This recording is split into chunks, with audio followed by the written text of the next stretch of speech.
Graça e paz, irmãos. Estamos reunidos para mais um culto ao nosso Deus, novamente com uma pregação gravada, mas cremos que nesse sentido é algo que Deus está nos ensinando.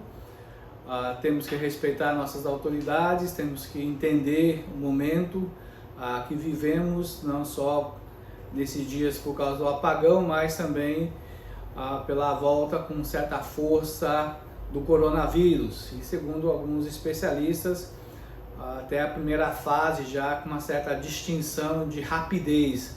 Então o vírus, talvez como a gente pode até comparar como o diabo, sabe que está na reta final da sua vida, da sua existência. Então está fazendo de tudo para aparecer e para levar o máximo possível daqueles que estão desatentos.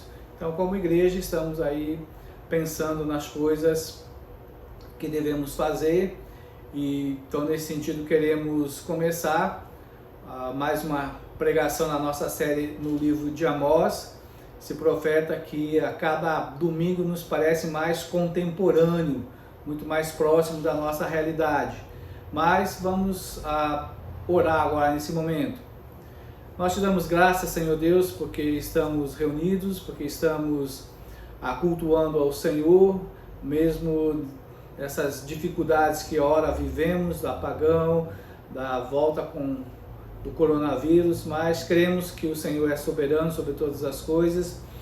Com certeza temos muito a aprender do Senhor, muito a aprender com esse tempo, de depender do Senhor, de viver pela fé, de estarmos contentes em toda e qualquer situação, de sermos solícitos, de sermos servos,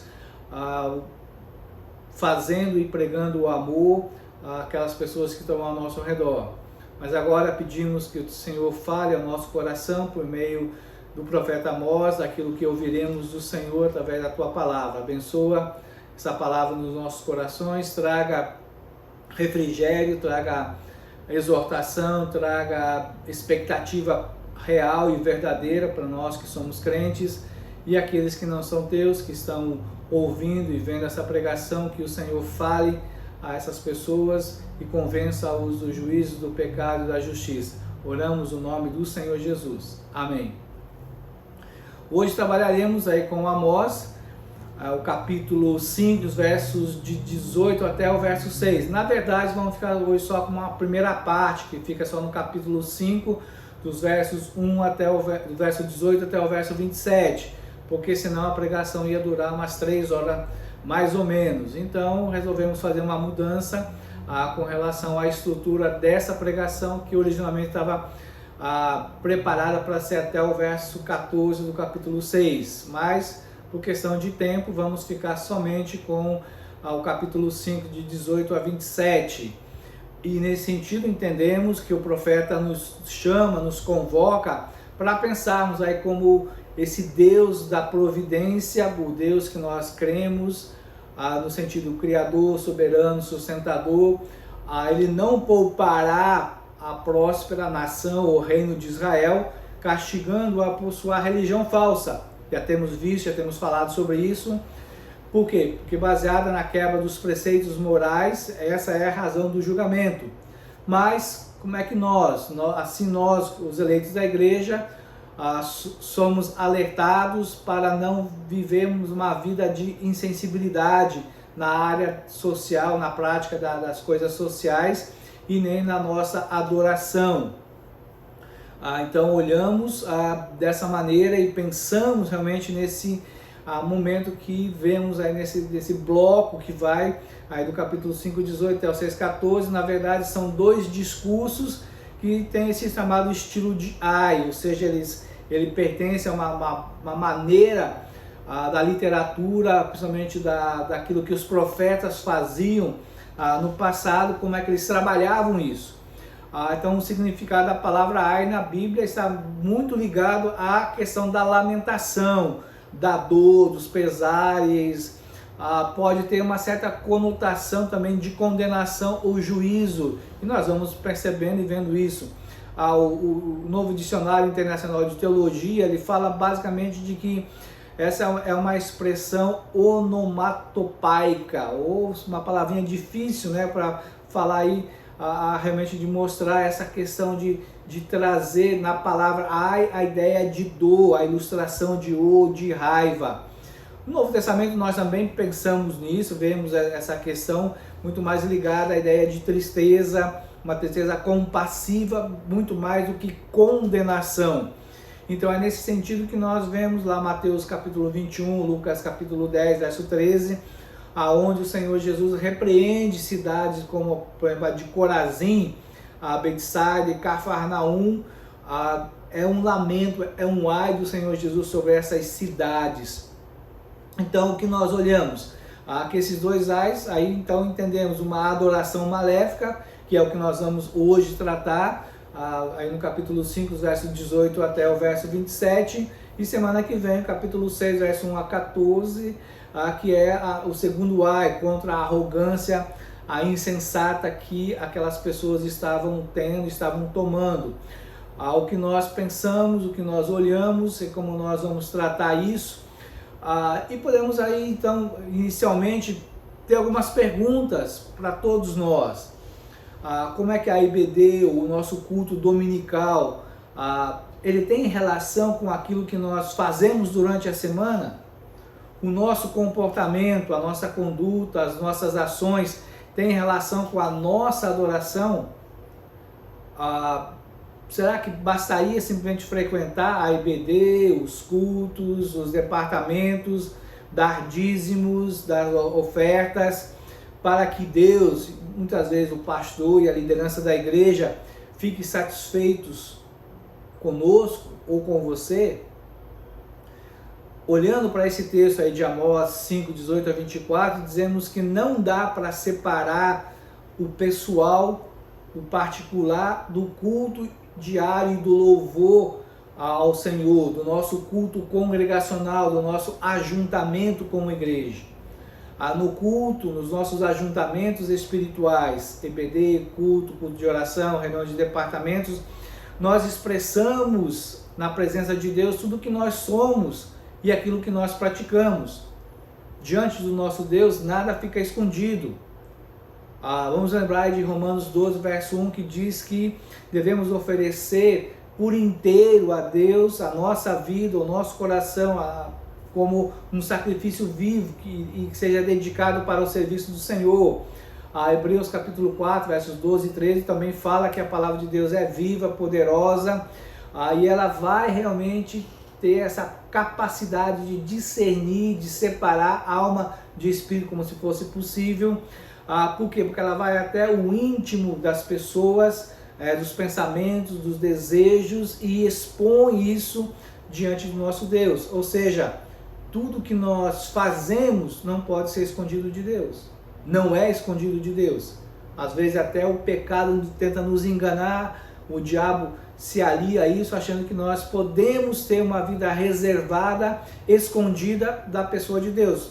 Mas não é possível. Tudo está descoberto e aberto diante de Deus e dos seus olhos. E é a Ele que todos nós teremos de prestar conta, já diz Gerhard Graff. Então olhamos aí para aquilo que nós pensamos e vamos ver nessa adoração maléfica. Pensamos aí principalmente aí nos versos iniciais dessa estrutura que nós colocamos, e podemos pensar a partir disso não existe nenhum tipo de garantia ou segurança que não é de fato uma garantia, uma segurança. Se você vai comprar um seguro, mas lá está embutido que é possível que a empresa não tenha como arcar porque ela está começando ou porque ela não tem recursos suficientes, isso é um seguro? Claro que não. Se você colocou a sua esperança, a sua confiança no lugar errado, essa garantia ela é falha. Vemos isso nas falsas religiões, nos falsos deuses. As pessoas às vezes com boa fé, com boa esperança, com boa expectativa, depositam suas esperanças, sua vida, seu futuro nessas coisas. Não dá certo. E nós vemos isso de maneira muito clara, principalmente no mundo dos esportes, em que os atletas têm as suas superstições e colocam nessas superstições a segurança, a garantia. Não vou ter problema de machucado, vou fazer um grande jogo, vou ganhar, vou vencer. E no final, essas superstições não resolvem absolutamente nada.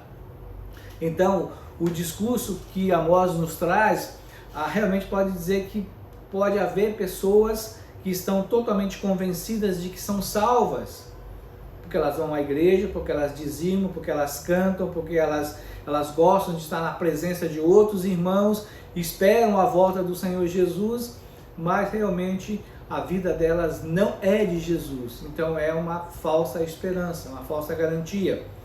Então o que nós olhamos é que pode sim haver no nosso meio, como igreja, pessoas que estão totalmente enganadas. E essa falsa segurança é essa presunção que é realmente baseada numa falsa religião. E o texto de Amós realmente nos diz que esse discurso tem que soar nos nossos ouvidos, como o rugido do leão de Judá, que é um convite para nos chamar como crentes a uma reflexão sobre a nossa adoração, sobre a nossa vida particular, a nossa vida pessoal. Também é um chamado para você que não é crente, ou você que está convencido que é somente um igrejeiro que ainda não realmente recebeu o Espírito do Senhor Jesus, não recebeu a salvação, ou aqueles que pensam que são, mas que a vida está dizendo que não é, que não são crentes. Podemos pensar nisso também para aqueles que pensam que são, mas não são crentes, porque não há frutos da vida cristã, seus corações e mentes estão cheios de si mesmos, andam segundo seus preceitos, segundo seus princípios, e Deus está de lado, Deus não faz parte da vida. Então esse discurso de Amós aqui tem 3 estruturas de ensino, e a primeira estrutura, dos versos 18 até o verso 20, na verdade vai nos levar para entendermos sobre o dia do Senhor, de que maneira esse dia está sendo entendido e como é que Amós desenvolve isso. Então eu vou ler para nós, e você pode acompanhar na sua Bíblia os versos 18 até o verso 20. Ai de vós que desejais o dia do Senhor, para que desejais o dia do Senhor? É dia de trevas e não de luz, como se um homem fugisse de diante do leão e se encontrasse com ele o urso, ou como se entrando em casa, encostando a mão à parede, fosse mordido de uma cobra. Não será, pois, o dia do Senhor trevas e não luz? Não será completa escuridão, sem nenhuma claridade? Então aí pensamos realmente nessa questão. E o que ele quer dizer com esse dia do Senhor? A gente não vai aqui, não temos tempo realmente para detalhar o conceito dessa doutrina, o dia do Senhor. Mas é uma declaração que o profeta está trazendo para o povo, dizendo para aquelas pessoas que estavam lá: olha, vocês estão celebrando com uma certa antecipação o dia do Senhor. E a ideia que Amós coloca aí é aquela ideia de suspirar, de desejar realmente que esse dia esteja acontecendo, ou esteja próximo a acontecer. Agora, é claro que o povo está se baseando em um certo ensinamento que existia, e que era passado, talvez, aí, de geração para geração sobre esse dia do Senhor, porque eles pensavam no dia do Senhor como um dia de livramento. E aí Amós, com a sua palavra, vai corrigir esse ensino deturpado do dia do Senhor. Basicamente, o povo, na verdade, estava fazendo uma certa combinação, aqueles júbilos pelas vitórias do passado e a esperança de uma intervenção divina no futuro. E por isso então estavam no presente fazendo uma certa celebração, pensando realmente naquilo que era a luz desse dia do Senhor, o dia de livramento, o dia de socorro do Senhor. E aí podemos pensar naquilo que Amós levanta como pergunta: vocês sabem exatamente o que significa o dia do Senhor? E claro que ele vai dizer: não é dia de luz, é dia de trevas. Mas vamos, sim, rapidamente resumir a nossa posição escatológica acerca do dia do Senhor. pelo menos nós como igreja, eu como alguém de uma linha chamada dispensacionalista, embora não concordando dentro do próprio esquema, porque o próprio esquema dispensacionalista tem algumas posições diferentes acerca do dia do Senhor, mas pensamos de maneira geral, ele é realmente um período maior que 24 horas. Ele pode ser usado também como um dia de 24 horas, dentro desse espaço. Mas a questão toda vai sempre ser quando começará. Se ele é realmente um dia único, mas também ele significa um dia prolongado, ou seja, de 1000 anos, como nós podemos entender acerca do milênio. O que nós olhamos para isso? O que pode qualificar biblicamente esse dia? Pensamos então que esse dia realmente é algo que vemos o Senhor Jesus falando sobre a sua gloriosa volta logo após a 70ª semana, aqueles 7 anos que nós chamamos muitas vezes de grande tribulação, da tribulação. O melhor nome sempre é a 70ª semana de Daniel, e que causará inúmeras dores, lamentações das nações, de todos os povos, não só de Israel.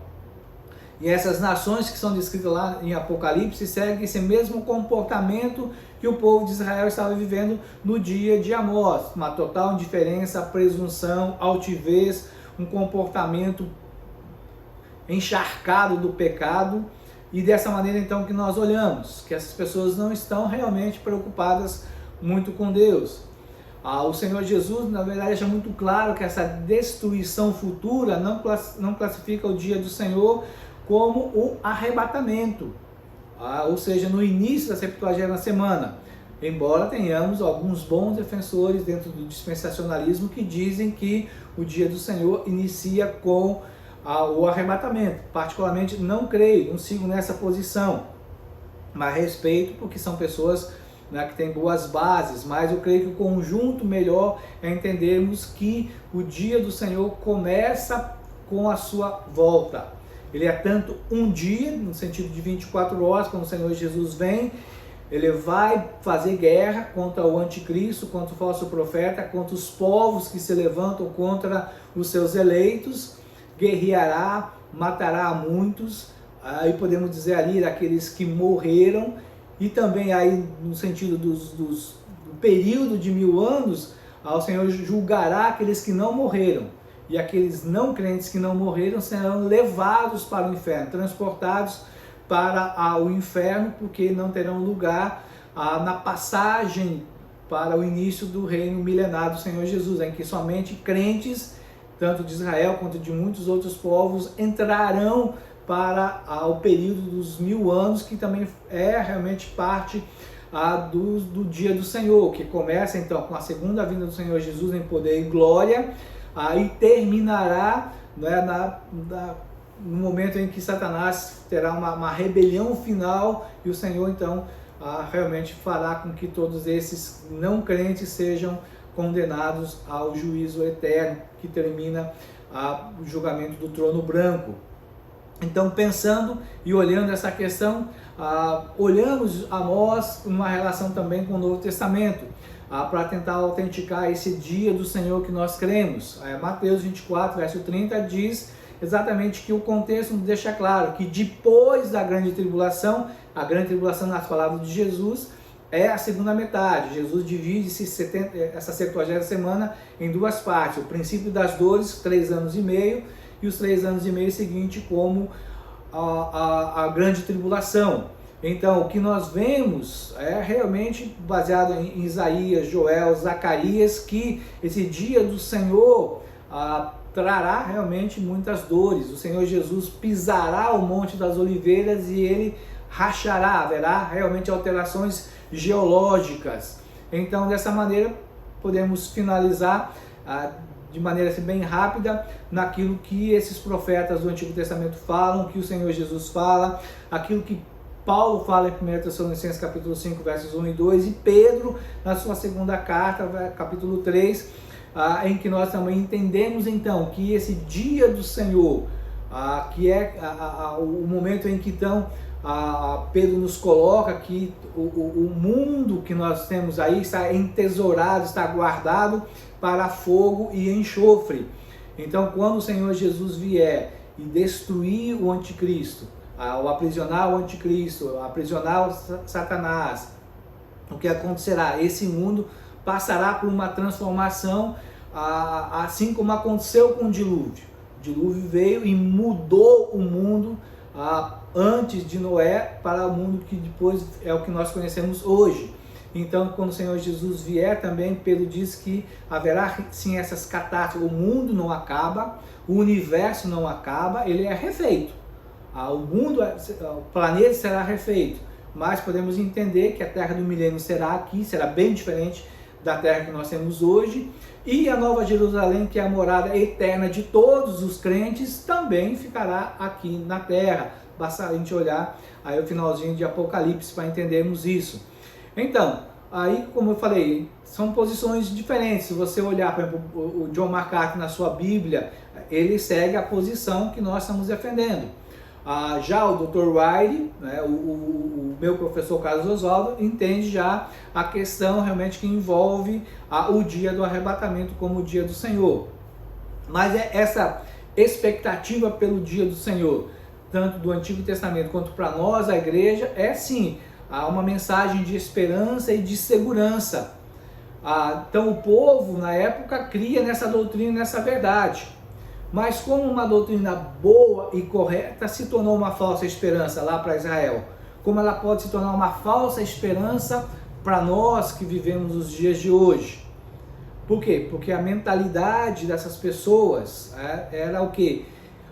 Que Deus faria, Deus guardaria, Deus protegeria, porque eles eram o povo de Deus. Mas é uma falsa esperança porque o coração, o comportamento, a conduta dessas pessoas mostravam que eles não obedeciam a Deus. A salvação não era porque era judeu, porque era da nação. A salvação sempre foi individual, sempre foi pessoal, sempre requereu fé por parte do eleito. Então, assim como no Antigo Testamento isso era necessário, também vemos nos dias de hoje. Também entendemos essa necessidade nos dias de hoje, de entendermos que somente aqueles que têm fé no Senhor Jesus serão salvos. Muitos podem crer erradamente, porque entenderam mentalmente, foram educados nessa realidade de ter a ideia de que serão salvos, mas a vida, o comportamento não mostram que são seguidores do Senhor Jesus. Quebram a aliança, quebram os mandamentos, vivem os prazeres da carne. Então podemos simplesmente colocar como Amós colocou: o dia do Senhor para essas pessoas será um dia de trevas, de escuridão, de sofrimento, de perigos.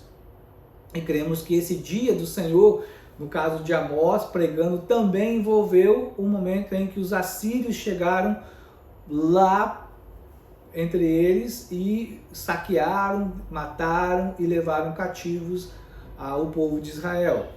O que nós podemos pensar mais sobre isso? E olhamos aí então que Amós traz para nós essas imagens, né, do leão, do urso e da serpente. Dessa maneira o que nós olhamos e desenvolvemos, que esse dia do Senhor será realmente como fugir do leão, e se conseguisse fugir do leão, acabaria nas garras do urso, e se conseguisse fugir do leão e do urso, se chegasse na casa achando que estava tranquilo, iria encostar a mão na parede e a cobra viria e morderia. Basicamente é o que às vezes a gente diz, né? Se correr o bicho pega, se ficar o bicho come. Então é uma figura de linguagem que mostra para nós um pouco do que Amós está dizendo, ou seja, não adianta fugir da justiça, pois ela alcançará aquele que está fugindo. Então a justiça de Deus sempre vai alcançar aqueles que a quebram, aqueles que a violam. Portanto, o dia do Senhor virá com certeza. A religião oficial propagava um falso otimismo para esse dia do Senhor. Não será um dia de desfrutar das bênçãos de Deus, e sim um dia de terror de Deus para julgar a nação de Israel. Será um dia em que as garras do leão de Judá cravará suas unhas no pescoço do reino. Então pensamos sobre isso. O que olhamos e pensamos que essas perguntas, uma pergunta retórica de Deus através do do profeta revela sim esse horror acerca do dia do Senhor, em que as contas serão realmente ajustadas com o justo juiz. O povo pensava de maneira correta, tinha uma boa doutrina, mas não aliava a boa doutrina à compreensão intelectual da verdade com a prática de vida. Por quê? Porque o dia do Senhor, então, nesse sentido, será um dia de julgamento para Israel e não um julgamento somente para as nações inimigas de Israel. E nesse momento, então, Amós diz para eles: vocês são inimigos do Senhor, o dia do Senhor vos confirmará. Será um dia de infortúnio e não de triunfo, um dia de ruína e não de libertação, diz Reibun. Então temos que crer, aceitar e praticar as exigências bíblicas. Mas ao crer e aceitar essas exigências bíblicas não significa que elas são aceitas por Deus. E é isso que Amós, de certa maneira, diz, que mais tarde Oséias revela lá no capítulo 6, verso 6. Porque eu quero a misericórdia e não o sacrifício, o conhecimento de Deus mais do que os holocaustos. Podemos crer que a 70ª semana de Daniel virá, e com elas as calamidades no nosso planeta, no universo, e com certeza muitos que estão na igreja entendem isso. A verdade é, nós cremos que a igreja não passará por isso, essa é a nossa posição. Agora, a pergunta é, você realmente é a igreja do Senhor Jesus? Somente os verdadeiros crentes serão arrebatados. Somente aqueles que foram lavados pelo sangue do Cordeiro lá na cruz. Os igrejeiros, os religiosos ficarão. Os hipócritas, aqueles que dizem que são crentes, mas as vidas estão testemunhando injustiça social, idolatria, pecados e mais pecados, ficarão, porque isso está testemunhando que não são crentes. Assim, então, avisamos de antemão para todos que estão vendo e ouvindo que pensem, você realmente é crente? E se você vê que outras pessoas, que a igreja foi arrebatada, então se prepare para enfrentar o dia do Senhor, que será realmente lá no final dos 7 anos da 70ª semana, porque ali então virá o dia do Senhor, iniciará o grande dia do Senhor, que é a partir da segunda vinda do Senhor Jesus Cristo. Então, mais à frente, capítulos, versos 21 a 23, nos mostra agora a segunda estrutura de ensino desse discurso de Amós, que são denúncias sobre a adoração pública. E diz assim Amós: aborreço, desprezo as vossas festas e as vossas assembleias solenes, não tenho nenhum prazer. E ainda que me ofereçais holocaustos e vossas ofertas de manjares, não me agradarei deles, nem atentarei para as ofertas pacíficas de vossos animais cevados. Afasta de mim o estrépito dos teus cânticos, porque não ouvirei as melodias das tuas liras ou harpas. Então, o que nós dizemos? O verdadeiro, o correto e o lugar bíblico da adoração no Antigo Testamento, após a Salomão, se constituiu no templo em Jerusalém. Lá estavam os sacerdotes, lá estavam os utensílios consagrados ao Senhor. Então, o local era lá, não era Betel, não era Gilgal, não era Berseba, como nós vimos semana passada. Então, Amós indica de uma forma muito incisiva, ao questionar essas falsas esperanças aí sobre o dia do Senhor, também com os cultos vazios. E na verdade ele acaba propondo um compromisso efetivo com o direito e a justiça. Essas festas de adoração eram feitas com o propósito de seguir a lei dada a Moisés, mas acabava se tornando ali para a nação de Israel uma cortina de fumaça, porque não produzia um aroma suave para Deus. Porque a simples observância contida nesses preceitos da lei não implicava em verdadeira adoração. E Amós fala isso muito claramente. Ele declara então que Deus odeia essas festas e com elas as assembleias solenes que estavam sendo realizadas. As festas podemos pensar mais particularmente nas 3 grandes festas: a Páscoa, o Pentecostes e a Festa dos Tabernáculos. E elas tinham sim assembleias sagradas que eram associadas que envolvia holocaustos, sacrifícios de alimentos, de animais, ofertas pacíficas. E nessas festas e nessas assembleias havia realmente muita música. Eles cantavam muito, boa parte dos salmos eram cantados nessas ocasiões. Então eram momentos sim muito especiais de adoração. E é aquilo que era uma coisa boa, que estava prevista na lei. Era quase o 7º mês era quase um mês de férias, porque existiam várias festas ali contidas. Mas essas festas que deveriam ser um tempo de deleite, de grande alegria, numa adoração verdadeira, que trouxesse algo aprazível a Deus, envolvia também o fato de que a vida dessas pessoas deveriam também ser agradáveis a Deus. Mas não era o que estava acontecendo aqui. Por isso Amós diz: Deus odeia as vossas festas, as vossas assembleias. Por quê? Porque eram momentos que, apesar de observar a lei, eles viviam os desvios da lei, a quebra dos mandamentos, as práticas da injustiça. Os templos deles estavam cheios de falsos ídolos, de falsos deuses. Deus não recebe o louvor, não recebe as músicas, não recebe as adorações, não aceita os sacrifícios nesse tipo de festa, nesse tipo de adoração. A rejeição não é das festas em si, porque elas estavam no calendário da lei. Mas sim, a rejeição era daqueles que faziam essas festas, das pessoas que promoviam, das pessoas que estavam lá cantando, sacrificando, porque a vida dessas pessoas estava longe de Deus. Não eram piedosos, não eram consagrados. Eles estavam realmente envolvidos em muito pecado, em muitas transgressões da palavra de Deus.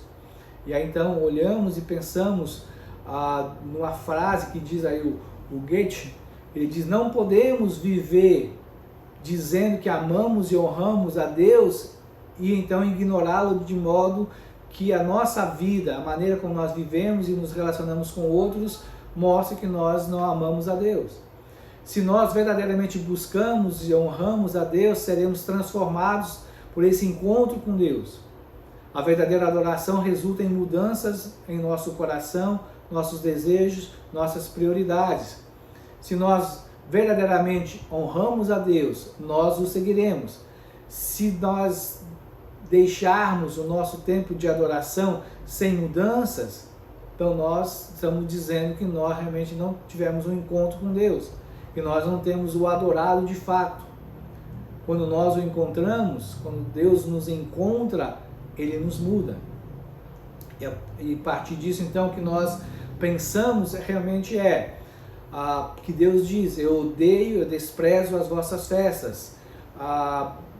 Os eruditos na área de línguas dizem que essa combinação das palavras odeio e desprezo expressa, sim, de uma maneira muito forte, em termos do desprazer de Deus com o sistema de adoração daqueles que estavam em inimizade com Ele.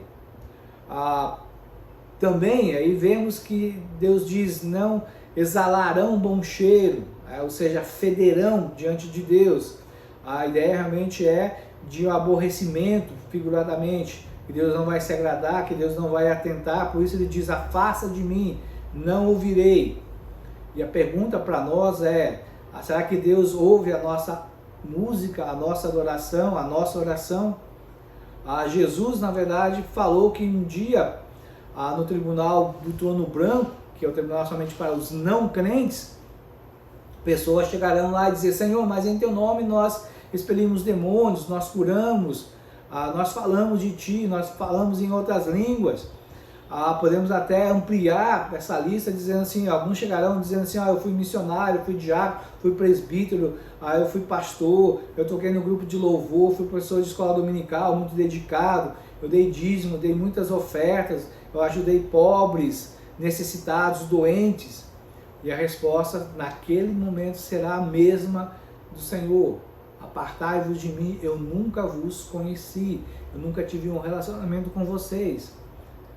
Então o cuidado realmente nós podemos ter pessoas que são simplesmente igrejeiros, religiosos, criados no âmbito da igreja, mas nunca experimentaram a salvação. E a razão que nós podemos apontar para as pessoas entenderem isso é: veja a sua vida. Se os prazeres do pecado, se o deleite no pecado, se eu ignorar as verdades de Deus são vividas e experimentadas, é um bom indicativo de que essa pessoa ou você é um igrejeiro e não um crente no Senhor Jesus. Por fim, os versos 24 a 27, vemos essa terceira estrutura do discurso de Amós, quando ele mostra uma declaração sobre o juízo de Deus. E ele diz assim: antes corra o juízo como as águas e a justiça como o ribeiro perene. Apresentaste-me vossos sacrifícios e ofertas de manjares no deserto por 40 anos, ó casa de Israel? Sim, levaste Sicute, vosso rei, Quium, vossa imagem, e o vosso Deus estrela, que fizestes para vós mesmos. Por isso vos desterrarei para além de Damasco, assim diz o Senhor, cujo nome é Deus dos exércitos. Então o verso 24, na verdade, é uma ponte, é um suspiro de alegria, uma palavra poética muito, muito bela, quando ele realmente fala sobre essa questão. Há uma declaração que ele vai pronunciar de juízo, e as denúncias anteriores, nos dois pontos anteriores. Então esse verso, na verdade, é uma afirmação sobre a rejeição da adoração, do culto em Israel, e uma chamada para a certeza do juízo na declaração de castigo que Amós está proferindo. Uma afirmação que convida a considerar essa figura do rio, do riacho com as suas águas, tanto a questão da força como do avançar, na prática daquilo que é certo, daquilo que é correto, a justiça e o juízo.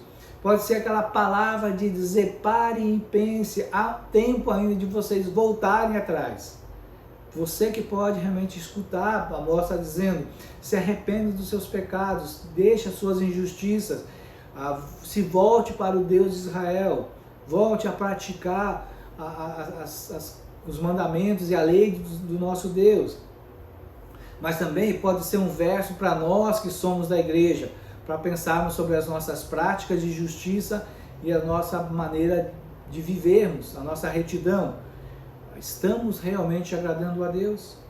Ele realmente quer que isso aconteça, que seja dessa mesma maneira, como ele diz aí, que corra como o ribeiro perene, como as águas correm no leito de um rio.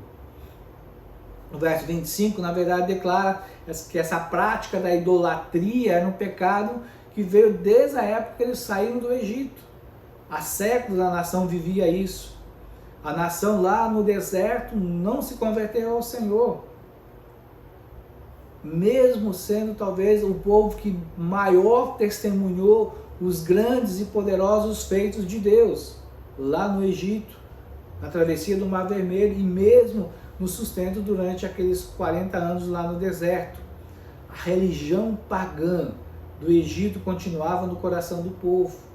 O fato deles verem Deus intervindo, eles escutarem Deus, verem as manifestações de Deus, não os levou a uma conversão. E infelizmente isso pode acontecer com muitos de nós. Podemos ver os grandes feitos de Deus, ler dos grandes feitos de Deus na palavra, cantar desses grandes feitos nas nossas músicas e hinos, mas continuarmos com o coração em adoração aos falsos deuses. E aí então, de maneira muito sarcástica e irônica, Amós diz: vocês fizeram deuses que precisavam ser carregados.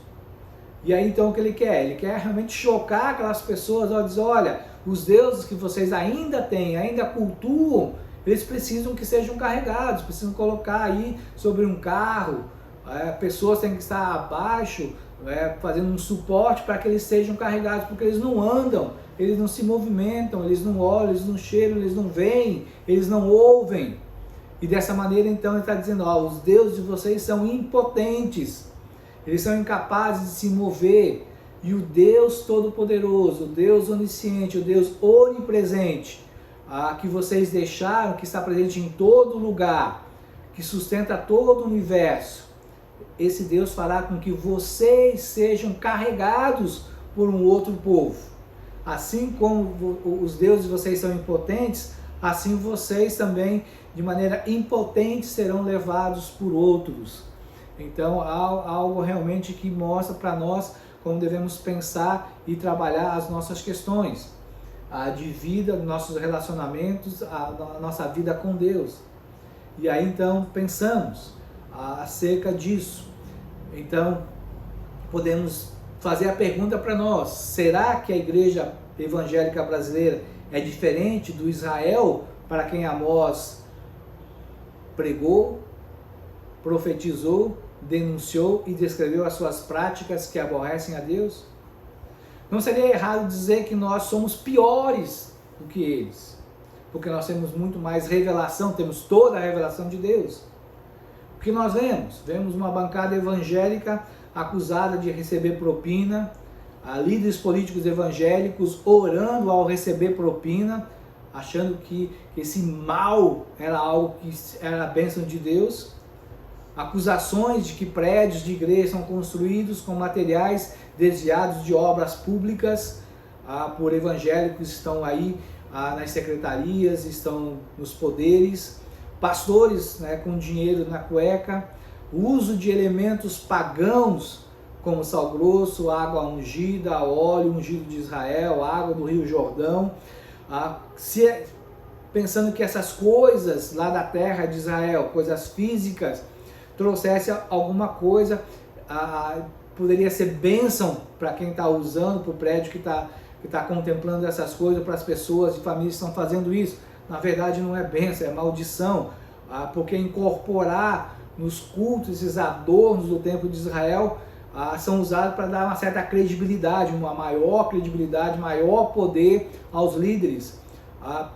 Tudo e todas essas coisas e mais coisas são frutos realmente de uma falta de conhecimento bíblico do que é a verdadeira adoração, do que é o culto que agrada a Deus. Por quê? Porque mesmo essas pessoas trazendo candelabro, arca e outros adereços, colocam, choram, pregam, gritam, mas saem, a vida dessas pessoas continuam tortas, entorpecidas pelo pecado, sujas pelo pecado. Como é que Deus adora? Essas coisas são meras superstições, achando que ter vai dar autenticidade, vai dar poder. Não vem. Talvez naquilo que um cantor, acho que foi o José Augusto, que tem uma música popular que diz de que adianta ir à igreja e rezar e fazer tudo errado. Deus até fala por meio de incrédulos, de música de incrédulos, tentando advertir a própria igreja. Gerhard Graff, que é um pastor luterano, ele diz assim: somos convidados para o louvor, porém esse louvor precisa refletir a nossa vida diária. Enquanto não acontece justiça, enquanto a verdade é encoberta, enquanto pessoas passam fome e sofrimento ao nosso lado e nós não fazemos nada para ajudar, ele diz e levanta a questão dentro de uma situação que ele vivenciou, em que certa vez alguém chegou para ele e disse: pastor, pare de falar de problemas e de injustiça nas suas prédicas, como ele diz lá para as pregações. Isso eu já sei e leio diariamente nos jornais. Eu venho ao culto para me sentir bem e não para ficar de consciência pesada. Quão longe essa pessoa estava das verdades de Deus. E quão certo o pastor estava realmente em falar sobre os pecados, sobre as injustiças, sobre os sofrimentos que estão lá. Deus deseja sim que o seu povo tenha certeza da salvação. Ele deseja que todos aqueles que o conhecem tenham essa esperança por causa de Cristo, da graça que Ele deu para nós na salvação, da misericórdia, para nós sermos realmente levados ao céu e não ao inferno, mas que saibam realmente que essa esperança está por causa de Cristo e porque nós somos de Cristo. Desse Deus que realmente quer e deseja que o pecador arrependido possa fugir para a pessoa do Senhor Jesus, como o único refúgio, como o único local certo, que deseja realmente que nós possamos crescer nessa nossa segurança. A garantia genuína é uma coisa boa para nós que cremos. Mas também Amós vai denunciando aqueles que de certa maneira estão longe do Senhor, descrentes, Ouça, arrependa-se e volte para o Senhor. Creia que Ele é o Salvador, que Ele pode lhe dar a esperança, Ele pode trazer a segurança que você precisa para os seus dias. Para você que leva a vida de qualquer maneira e vive na igreja, pode ser o fato de que você esteja em pecado, crente em pecado. A mão de Deus vem sobre você, vai pesar sobre você. Ou talvez seja o momento de você dizer, realmente eu não sou crente. Eu preciso me considerar e pensar e agir como alguém que não é crente. Aí o convite para o arrependimento também está aí para você. Oremos. Senhor Deus, nós agradecemos pela Tua palavra. Agradecemos porque Amós é muito atual, porque ele fala a nós nos nossos dias, fala a nós como igreja, fala a nós como sociedade. Obrigado porque a nós como igreja podemos fazer realmente essa ligação entre a falsa adoração, as falsas expectativas que existiam lá em Israel, para que nós não vivamos isso como igreja. Devemos crer nas verdades do Senhor, cremos nas boas doutrinas do Senhor, cremos que o Senhor realmente nos ensina as verdades, mas que ela seja realmente um alimento para nós que cremos verdadeiramente, para nós que nos sujeitamos a vivermos de acordo com as palavras do Senhor, em obediência aos mandamentos do Senhor, seguindo os preceitos do Senhor. A nós que essa esperança, essa alegria seja algo prazeroso, que nos dê deleite, que nos dê descanso e que nos dê alívio nos momentos difíceis e duros pelos quais vivemos ou viveremos. Abençoa, Deus, essa palavra nos nossos corações e que a graça do Senhor Jesus Cristo, o amor de Deus, nosso Pai, a comunhão e a consolação do Espírito Santo seja com todos nós hoje e todos os dias. Amém.